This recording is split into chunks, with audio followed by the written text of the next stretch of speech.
From Pacifica, this is Democracy Now! Army teachers is half brain and half cop. Army teachers is toxic lunacy, literally harebrained, half cop, creating more danger in schools, not less. As President Trump advocates for arming teachers, lawmakers return to Capitol Hill under intense pressure to pass gun control measures. Even as a student movement rises, gun manufacturers are targeting young people. We'll speak with The Intercept's investigative journalist Lee Fang. We'll also talk with Lee Fang about how the Supreme Court will hear arguments today in a key case that could deal a blow to unions nationwide. Among the key donors backing the conservative cause, the Koch brothers. We've made more progress in the last 5 years than I had in the previous 50. Then it's been 6 months since Hurricane Harvey flooded Houston, the most diverse city in the United States, home to the nation's largest refining and petrochemical complex. Talk about the invisibility, and you talk about where the population lives. You talk about not only a disaster in terms of the flooding, you talk about a disaster in terms of the environment, the pollution, the health threats, the potential for the kinds of impacts that we will see, years to come. We'll host a roundtable discussion with Dr. Robert Bullard, the father of environmental justice, Brian Paris of the Sierra Club, and Cesar Espinosa, executive director of Fiel, and Goldman Environmental Prize winner Hilton Kelly. All that and more coming up.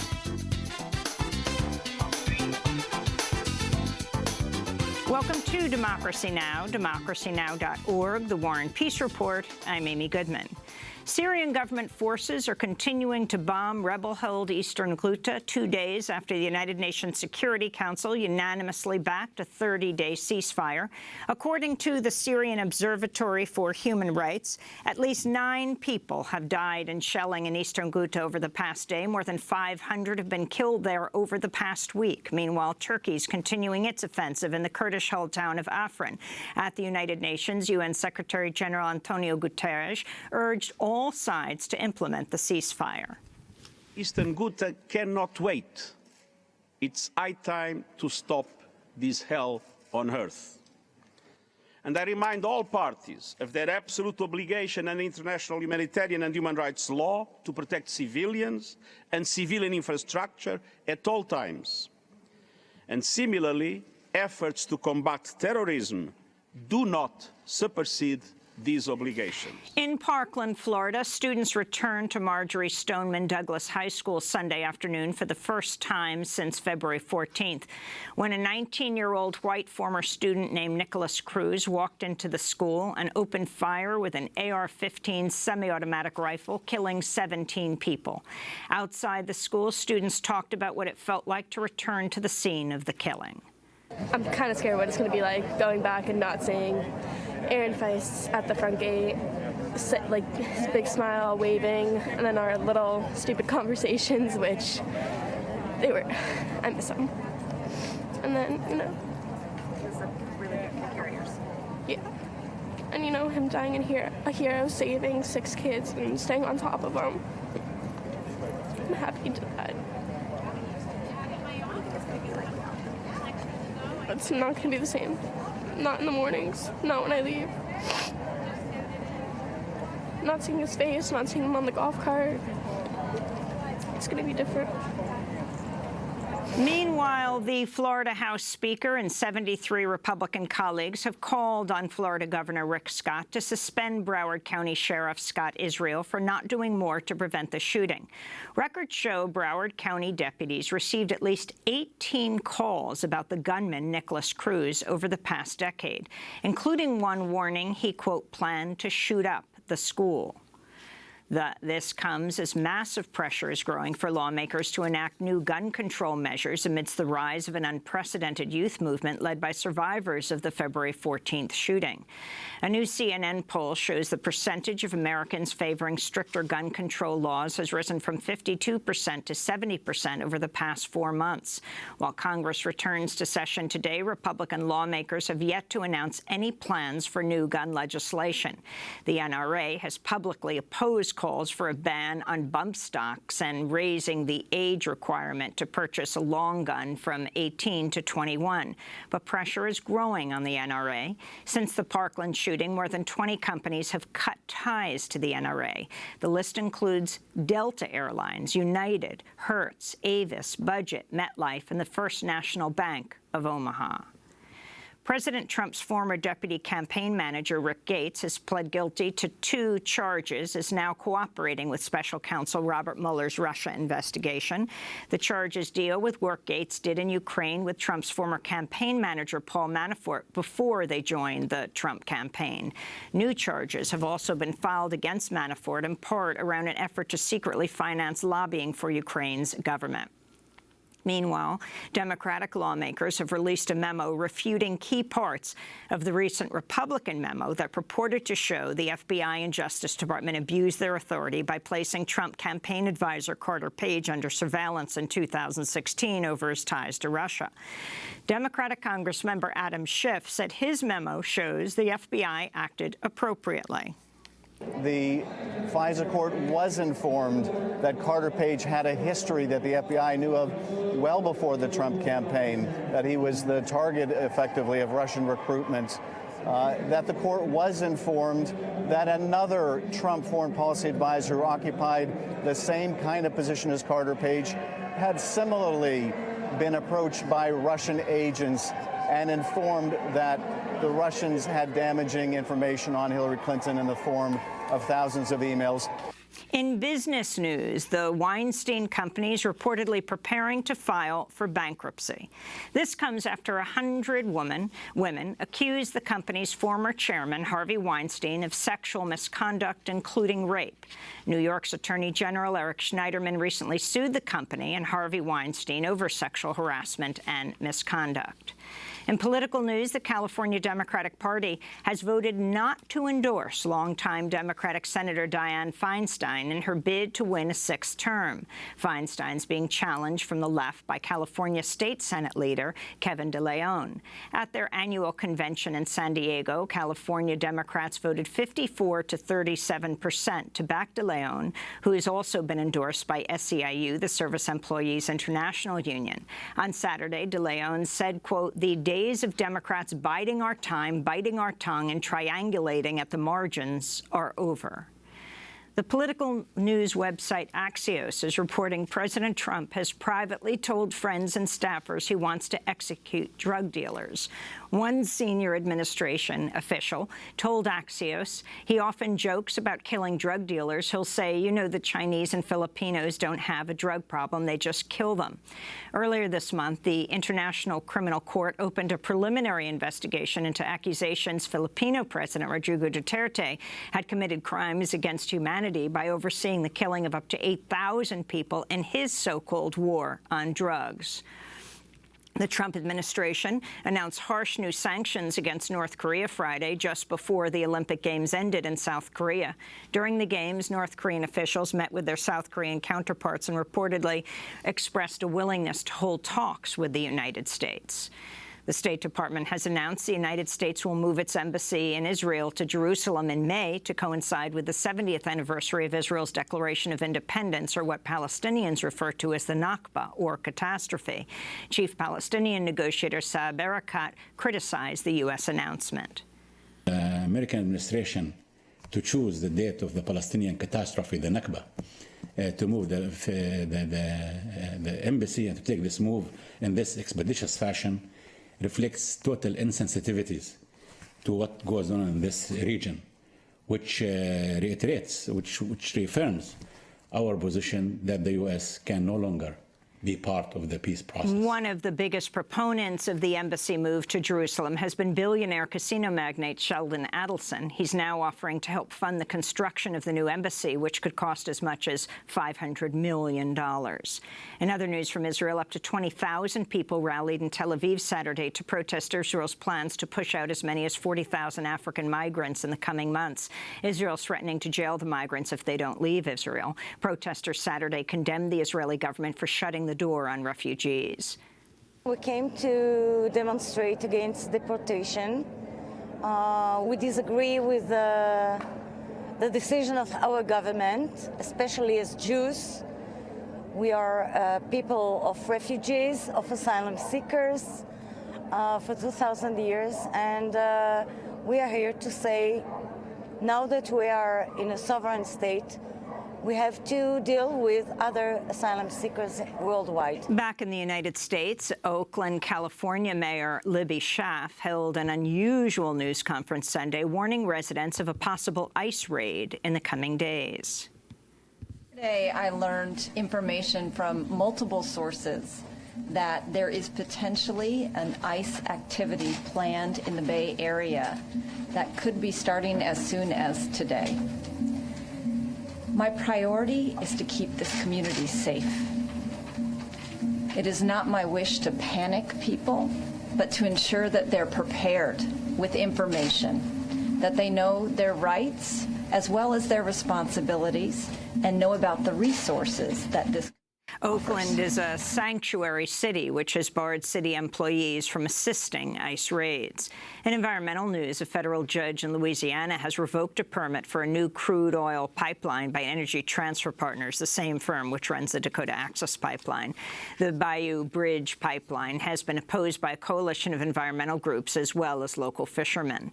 In West Virginia, teachers have begun their third day on strike. The strike has shut down all the state's public schools. Teacher salaries in West Virginia are lower than in all but 2 other states, with salaries beginning at just over $32,000 for a new teacher. And in other labor news, the U.S. Supreme Court is set to hear arguments today in a key case that could deal a massive blow to unions nationwide. The case deals with whether workers who are covered by union-negotiated contracts are required to pay a portion of union dues, even if they are not members of the union. And those are some of the headlines. This is Democracy Now!, democracynow.org, The War and Peace Report. I'm Amy Goodman. And I'm Juan Gonzalez. Welcome to all of our listeners and viewers around the country and around the world. In Parkland, Florida, students returned to Marjory Stoneman Douglas High School on Sunday afternoon. It was their first time inside their school since February 14, when a 19-year-old former student, Nicholas Cruz, walked into the school and opened fire with an AR-15 semi-automatic rifle, killing 17 people. The students' return is part of what school officials are calling a phased reopening of the school. This comes as lawmakers return to Capitol Hill today. After a vacation, Congress is facing massive pressure to pass gun control measures amidst the rise of an unprecedented youth movement led by Marjory Stoneman Douglas High School students who survived the mass shooting. Meanwhile, President Trump has reiterated his calls to arm teachers with concealed weapons. This is Trump speaking at CPAC, the Conservative Political Action Conference on Friday. The beauty is it's concealed. Nobody would ever see it unless they needed it. It's concealed. So this crazy man who walked in wouldn't even know who it is that has it. That's good. It's not bad. That's good. And a teacher would have shot the hell out of him before he knew what happened.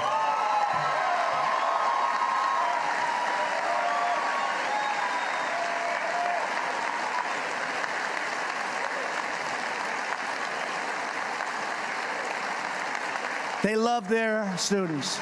They love those students, folks. Remember that. According to the Gun Violence Archive, at least 69 kids under the age of 18 have been shot, and 26 of them were killed since the mass shooting at Marjory Stoneman Douglas High School less than 2 weeks ago. Well, to speak more about firearms, gun manufacturers, and the unprecedented youth movement for gun control, we're joined now by The Intercept's investigative reporter Lee Fang. His new piece headlined, "Even as a student movement rises, gun manufacturers are targeting young people." Lee, welcome back to Democracy Now! How are gun manufacturers targeting young people? Hi, Amy. Thanks for having me. We took a look at investor reports from gun manufacturers and other gun industry companies. And there's a number of reasons why, but gun executives say they're making a new push to target younger generations, teenagers, millennials, mainly because gun sales have been plummeting over the last year. That's partially because with a Republican president and Republicans in power in Congress, there's been little fear of gun control.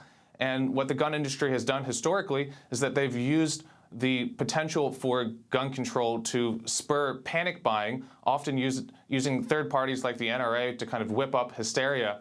And without that kind of fear of gun control, there's been less gun sales, so they're attempting to grow their market. Also, there's new analysis from the gun industry showing that young people are not buying guns like older generations for hunting. They're mostly kind of emulating video game culture. They're going to gun stores, buying targets of vampires and zombies and going to the gun range and buying really sophisticated weapons, lots of ammunition. This is really, as one gun industry executive said, the Xbox generation that they're trying to target. So even as there's a new youth-led student movement calling for gun control, this is coming at a time when the gun industry is hoping to grow their market share by selling more guns to young people. And Lee, could you also talk about the Koch brothers and guns and the network that the Koch brothers have built up to fund campaigns, both advocacy campaigns and political campaigns? Well, the interesting thing here with the Koch brothers and guns is that I don't believe that the Koch brothers have, a strong interest in gun control or no gun control, but they do understand that this is an issue that whips up the conservative base, that Republican voters are very likely to vote on gun issues. So, historically, we've seen the Koch brothers use their undisclosed money organizations to fund the NRA.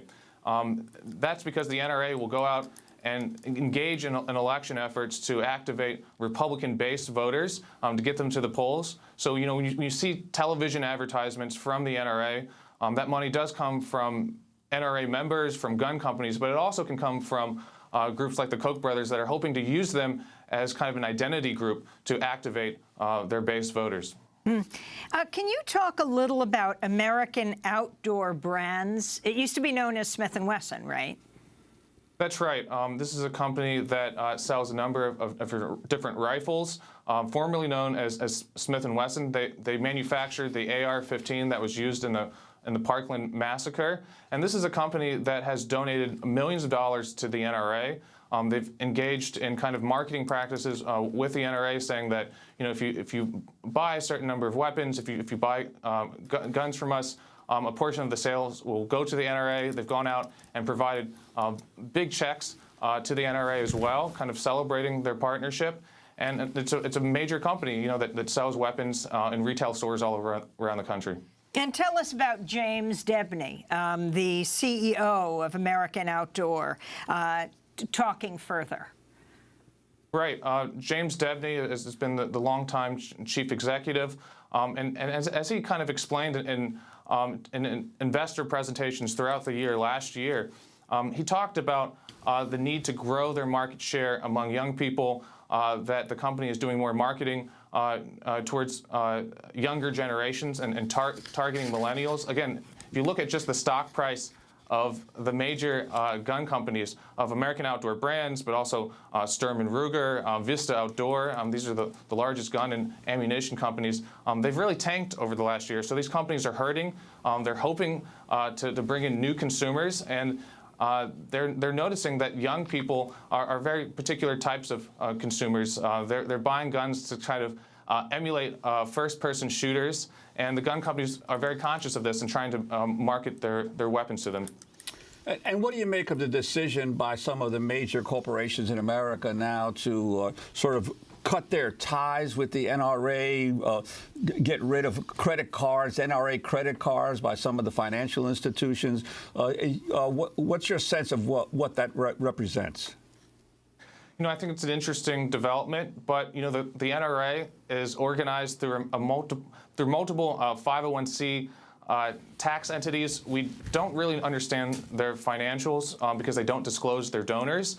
How much of a hit this constitutes, we don't know. It's certainly not a positive development for the NRA to see so many major corporations, from airlines to car rental companies, cutting their financial ties with the group. But at the same time, the NRA is a big money organization. They can fundraise not just from their members, but from gun companies and other Republican donors.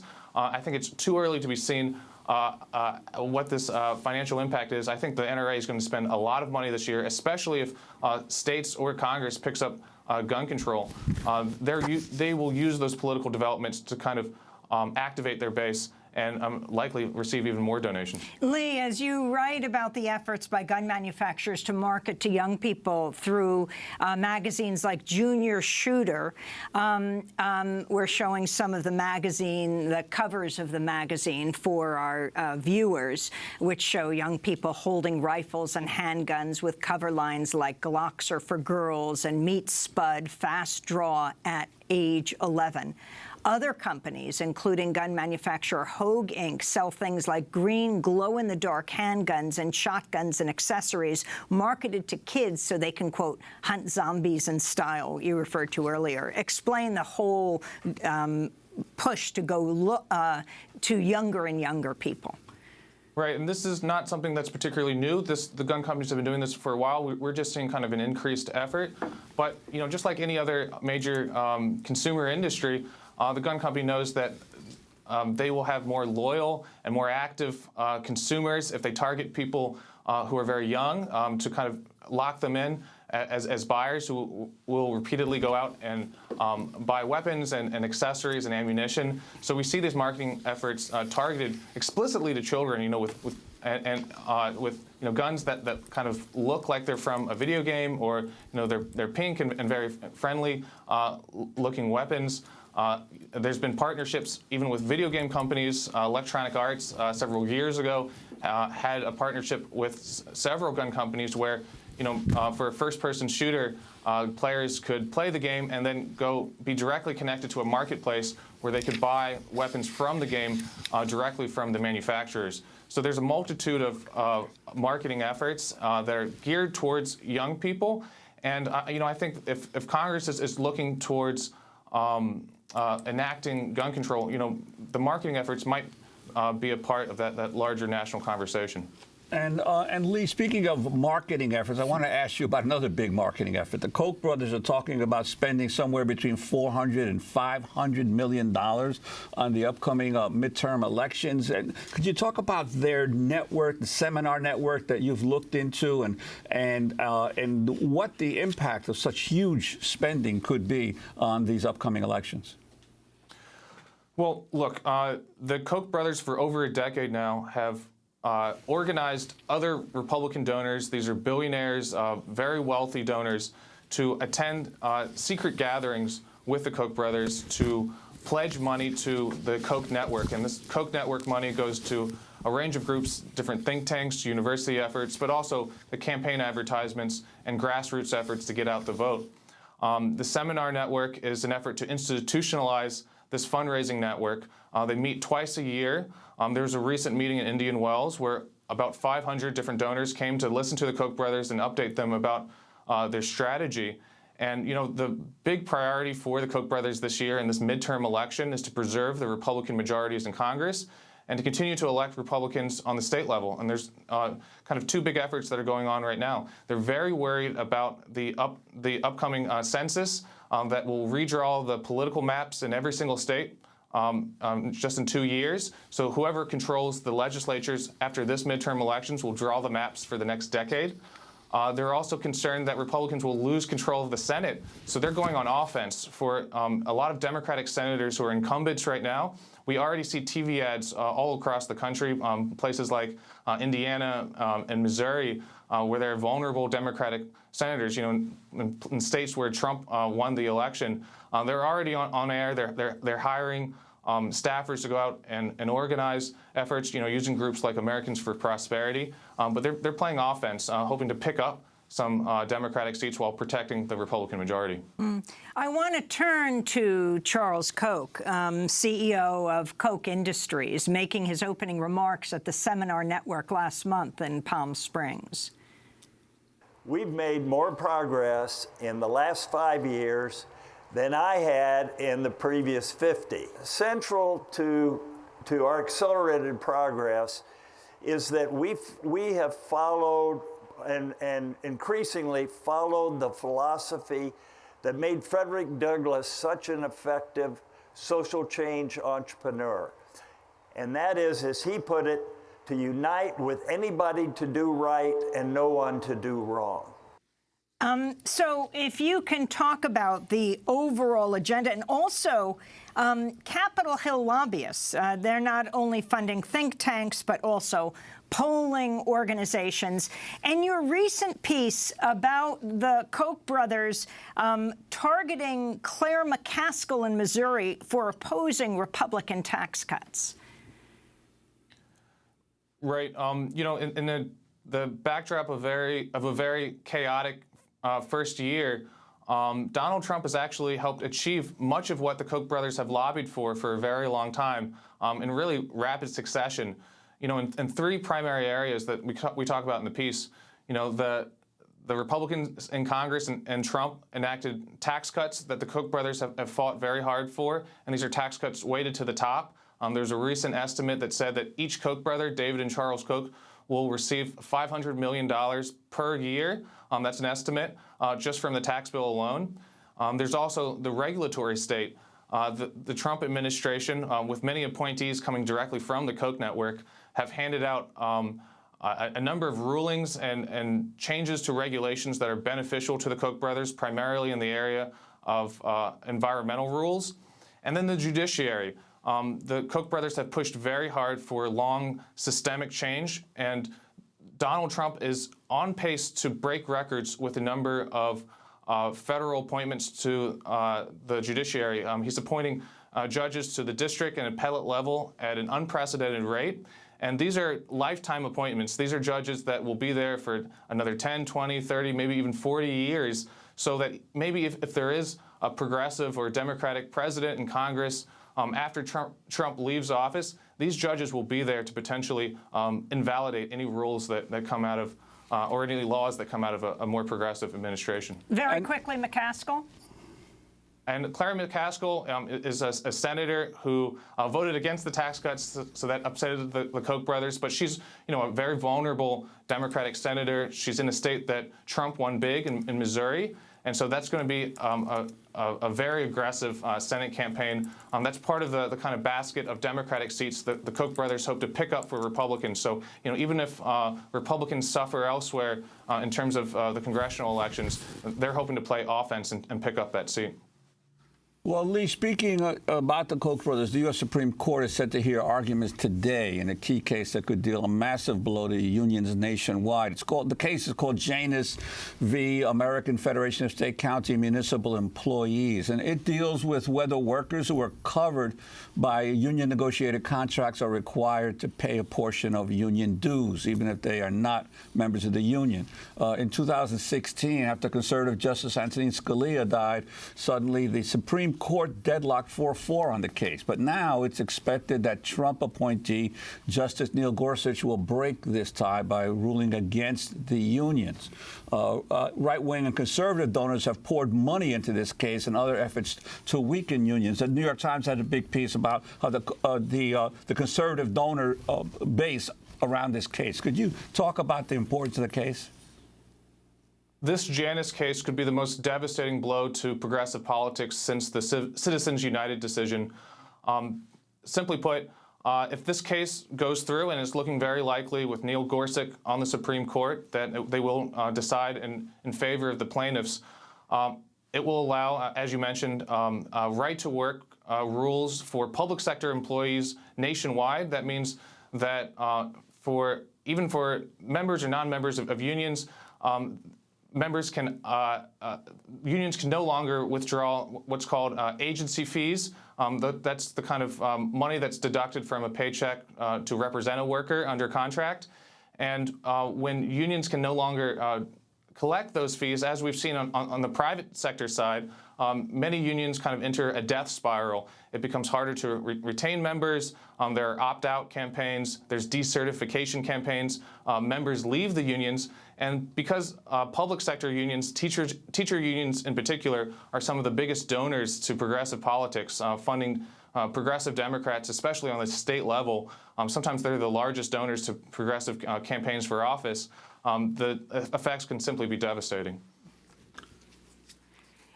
Lee Fong, we want to thank you very much for being with us, investigative journalist at The Intercept, covering the intersection of money and politics. His recent article, Even as a Student Movement Rises, Gun Manufacturers Are Targeting Young People. We'll link to that piece, as well as Koch document reveals laundry list of policy victories extracted from the Trump administration. This is Democracy Now! When we come back, it's the 6-month anniversary of Hurricane Harvey hitting Houston. We'll talk with various people from Houston about what's happened since then. Stay with us.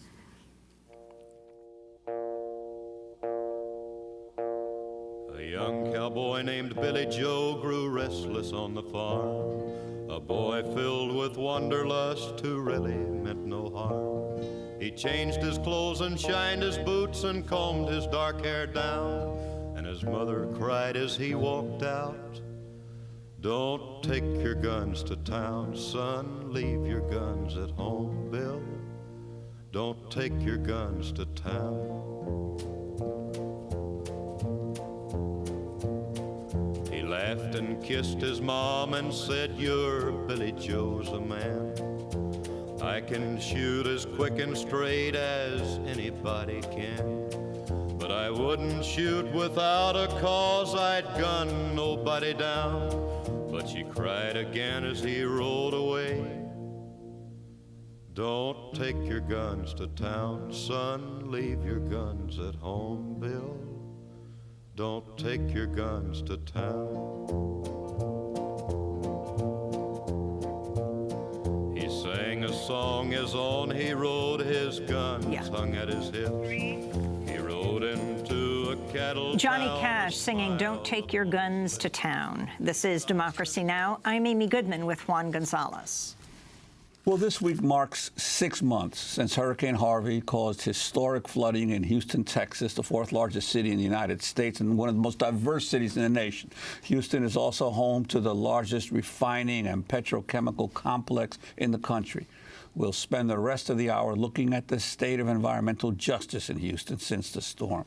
As federal money for rebuilding trickles in, Houston's chief recovery czar is the president of Shell Oil, Marvin Odom, whose past experience includes rebuilding Shell's oil and gas facilities after Hurricane Katrina. This is Odom speaking Thursday.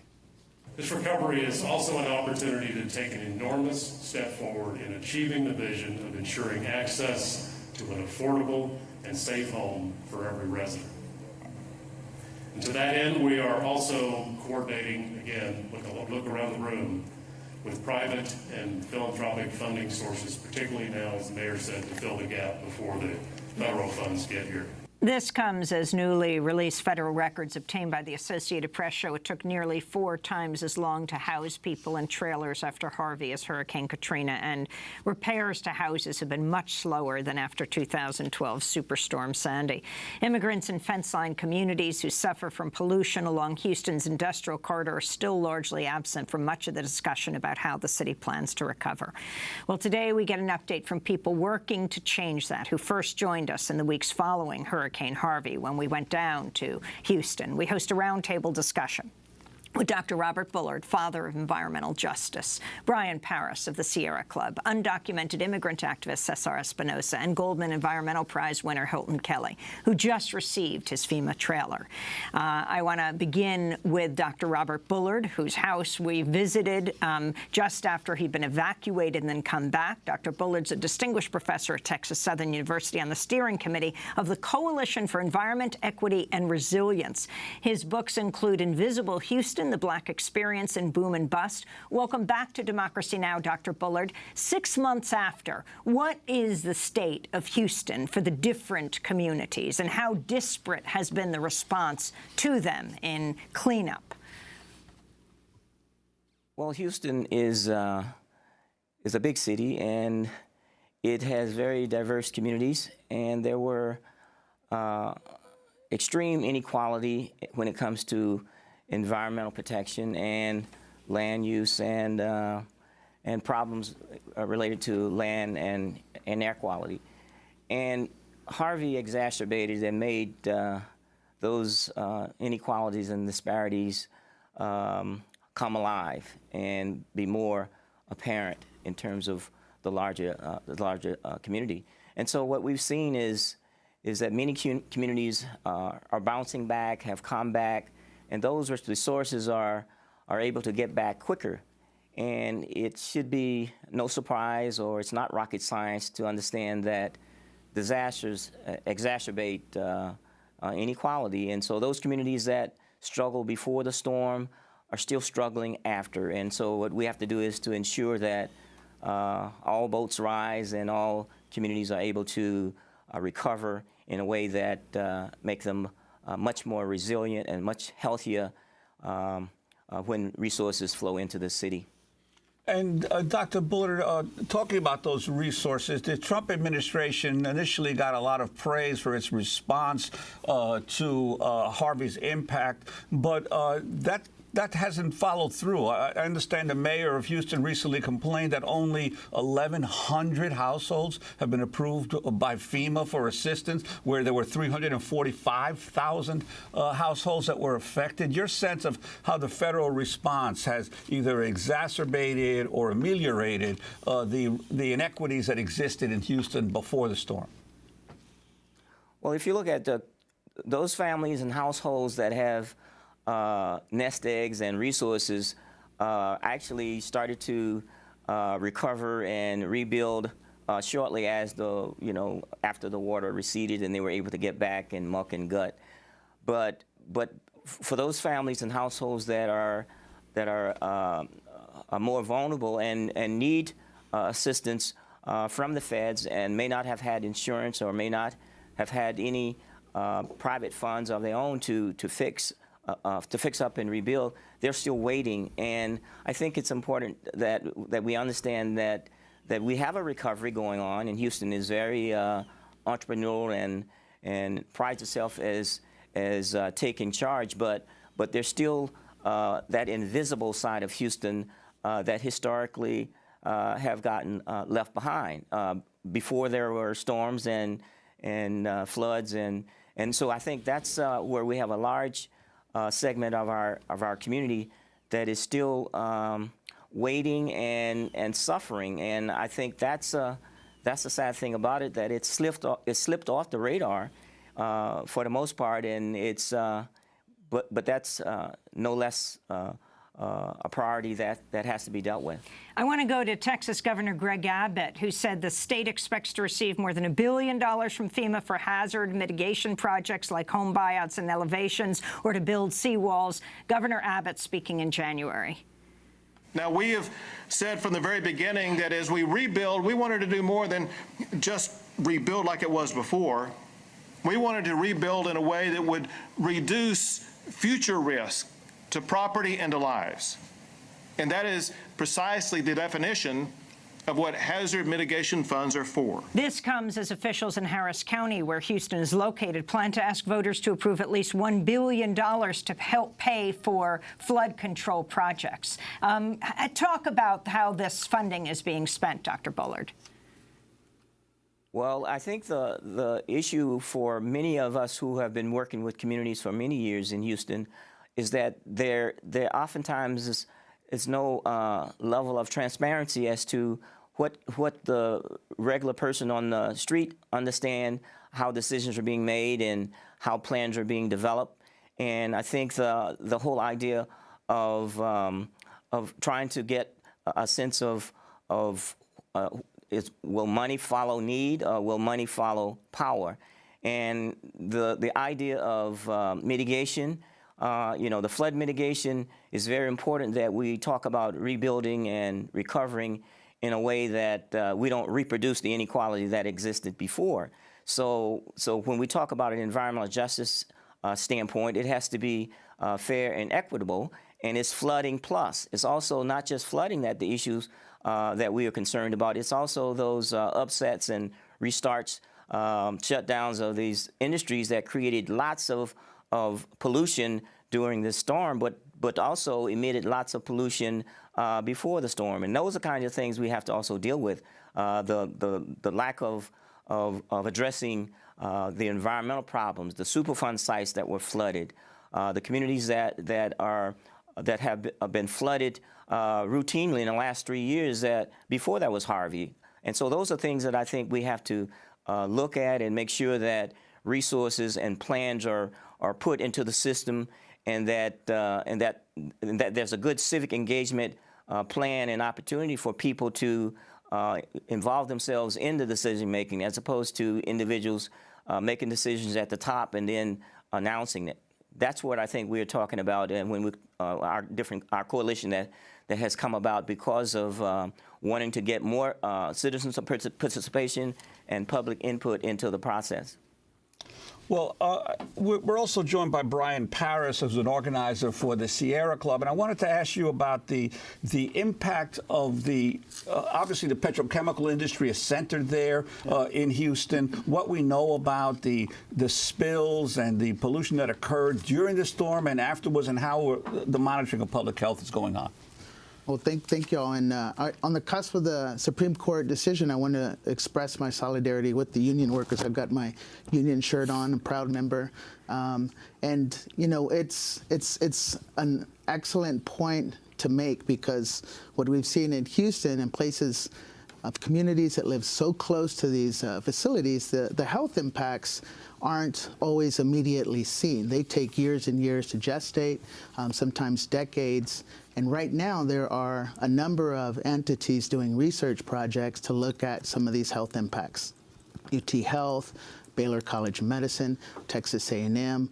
And one thing I will say is that, you know, Houston and the communities and community groups like Tejas and Cocoa and others that are starting in Pasadena and other parts of the city, you know, are getting organized, and they are documenting these health impacts. You know, they're working with researchers, and we're probably going to see, you know, a big health impact as a result of this. I've been to several funerals just in the last 2 months, you know, way more than usual.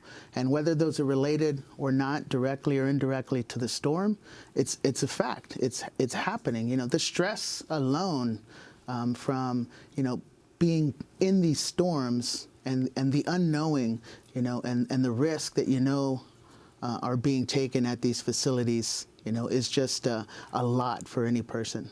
Brian, we were with you in Houston as you took us on a toxic tour during Hurricane Harvey. More than 40 industrial facilities in East Houston shut down and restarted, releasing nearly 2,000 tons of excess emissions in addition to normal operations. Other environmental hazards included chemical plant explosions, flooded Superfund sites. Now a new Texas A&M study that included the Manchester area of East Houston shows these potentially carcinogenic pollutants were distributed across the state by wind and flooding. Researchers said the post-disaster environmental exposures added to ongoing chronic environmental exposures, and also noted, quote, the tandem growth of disaster frequencies and populations living near industrialized areas has brought greater attention to the potential health effects of environmental contamination associated with joint natural and technological disasters. And talk about the fact that the head of recovery itself is the head of one of the largest oil companies in the world. I mean, it's really upsetting to see that Odom was appointed as the recovery czar. And, you know, it's also... And who he is. And who he is and his long history, right? It was reported a few weeks ago, too, that he actually profited from homes that were built in the reservoir. Direct conflict of interest. And, you know, as my dad says, you know, there was extensive flooding, widespread flooding on the west side, but on the east side, the communities there are flooded with chemicals every day. And we saw an upsurge of that during the storm, before the storm, and after the storm, you know, with these shutdowns and restarts, but also the spills and leaks, you know, that weren't reported until communities got active and started voicing their opinions, and witnessing, these spills. We're going to break and then come back to this discussion. That's Brian Paris with the Sierra Club in Tejas. Dr. Robert Bullard, father of the environmental justice movement. When we come back, we'll also be joined by Hilton Kelly, who's in Port Arthur outside Texas, just got a FEMA trailer. And Cesar Espinosa, undocumented himself, represents so many undocumented immigrants and what they've experienced since the hurricane 6 months ago. Stay with us.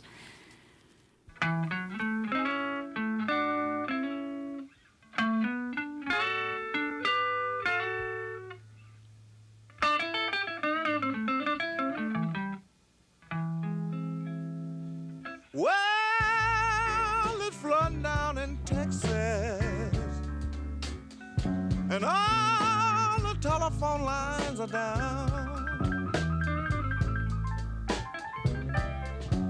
Ooh, way down in Texas, and all the telephone lines are down. Oh, I'm trying to call my pretty woman, and I just can't get a single sound.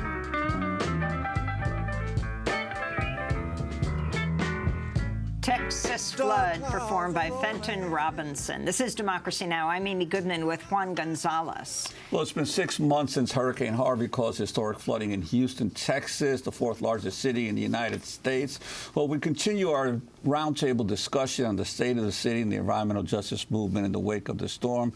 Joining us is Dr. Robert Bullard, the father of environmental justice, Brian Paris of the Sierra Club, undocumented immigrant activist Cesar Espinosa, and the Goldman Environmental Prize winner Hilton Kelly, who just received his FEMA trailer 6 months after the storm. Hilton Kelly, I'd like to go to you. We heard about the budget deal that Congress made, about $90 billion in disaster assistance is supposedly coming to Texas, Florida, Puerto Rico, and California to help the residents there adjust to and recover from these disasters. Could you talk about what's been happening in Texas and the problem with this federal aid, that it's got to go through the states? It doesn't necessarily go directly to the localities affected, and how that, what happens in the process of this aid getting to the actual victims?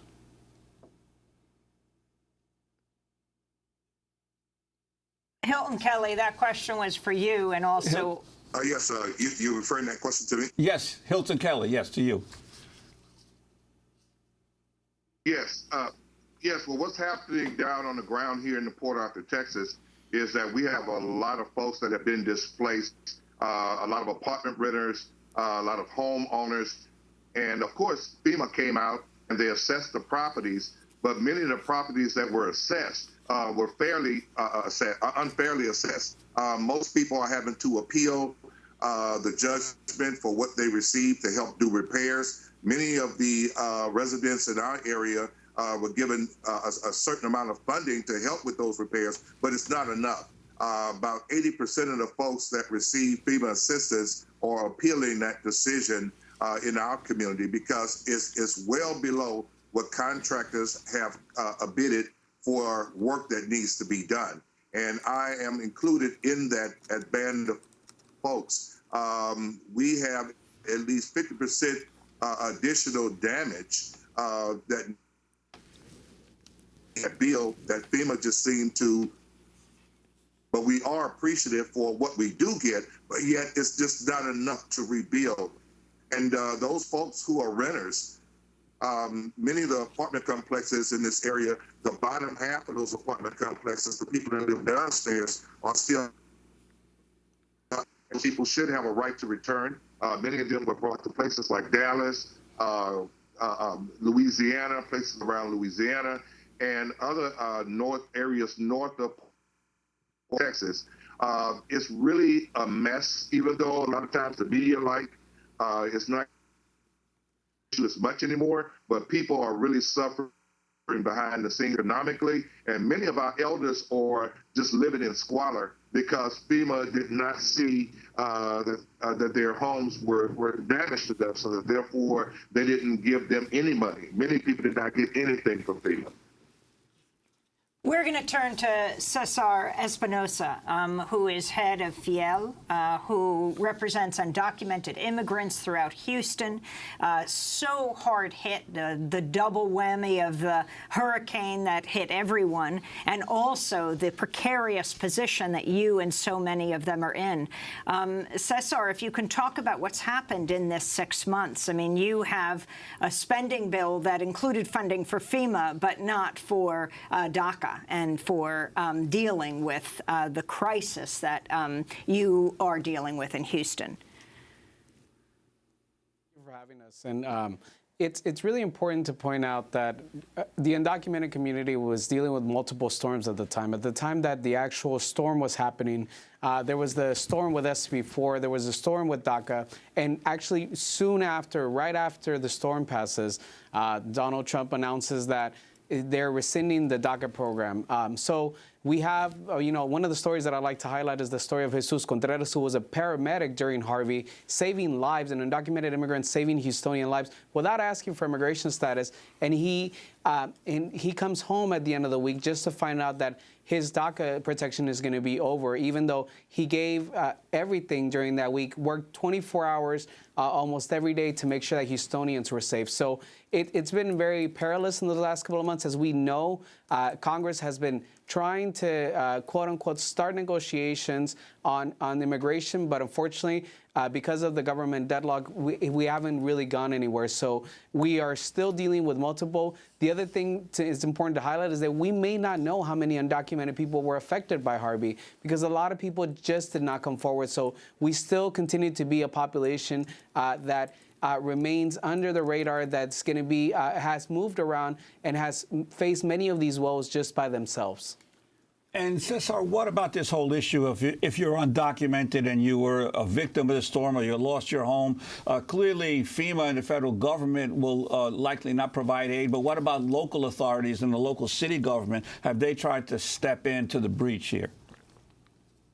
At the beginning, there was a lot of support for the undocumented community. A lot of organizations were coming forward. They were asking for people to go into the shelters without asking for immigration status. The mayor came out and very forcefully said that folks would not be asked for status when going to shelters.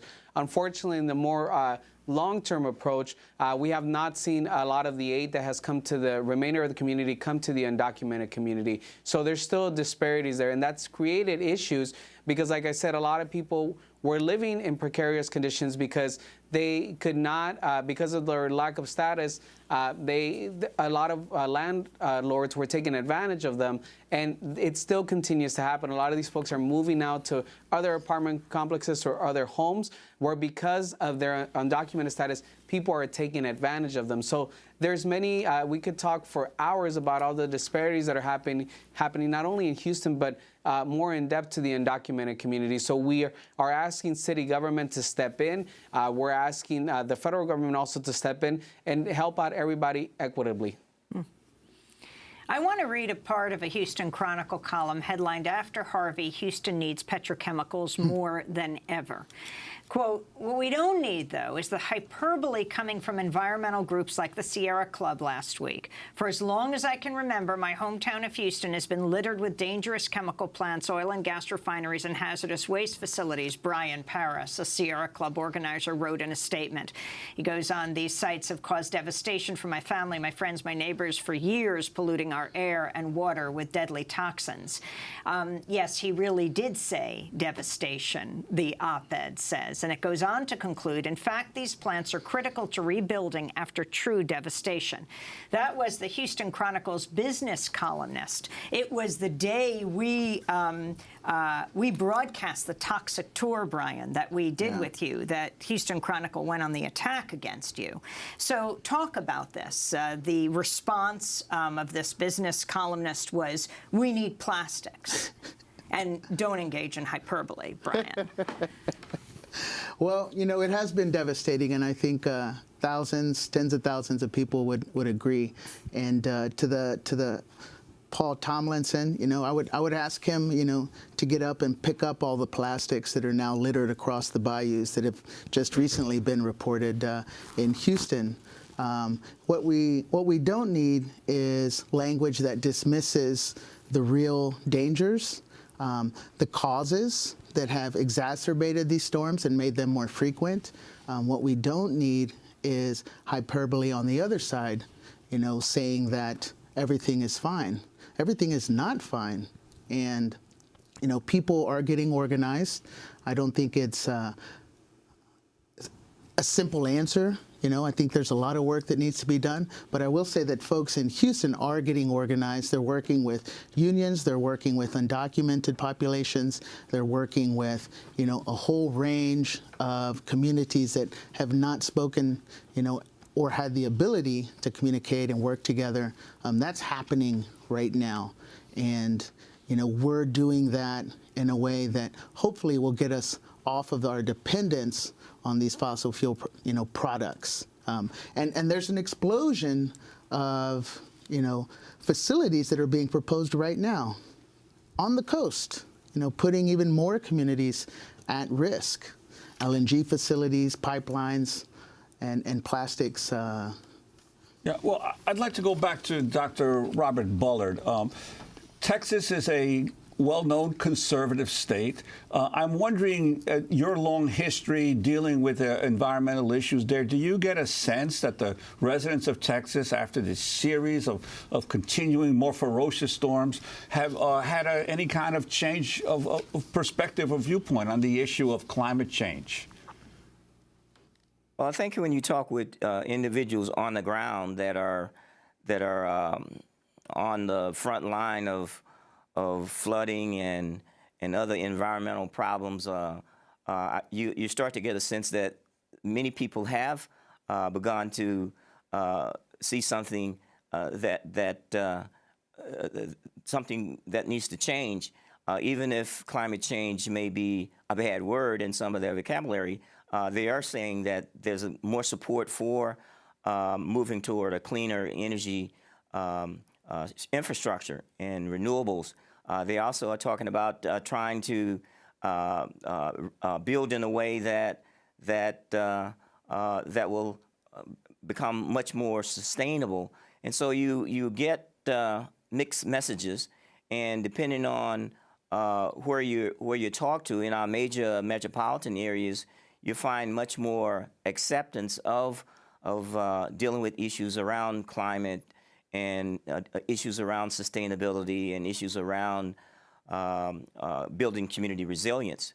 And so I do think that you'll get more and more positive reaction from people in our major cities as opposed to some of the rural areas where they may still hold on to this idea that climate change is a hoax. Cesar Espinosa, your most critical need now that you would say as we wrap up? I think it's important that our community gets a lot more help. We are being overlooked, continue to be overlooked, and in a city that prides themselves on being the welcoming city to all people, I think we should also take into account the undocumented people. So it's, one of the messages that we also want to send out to the federal government is that once again, immigrants prove that we are here not only to build up the city prior to the storm, but during the storm and after the storm. There's a massive influx of workers coming in and making Houston and rebuilding Houston and putting back into Houston so much of what has been given to them. So contributions are endless, and we hope that we no longer are overlooked in this process of recovery. Brian Paris, 10 seconds.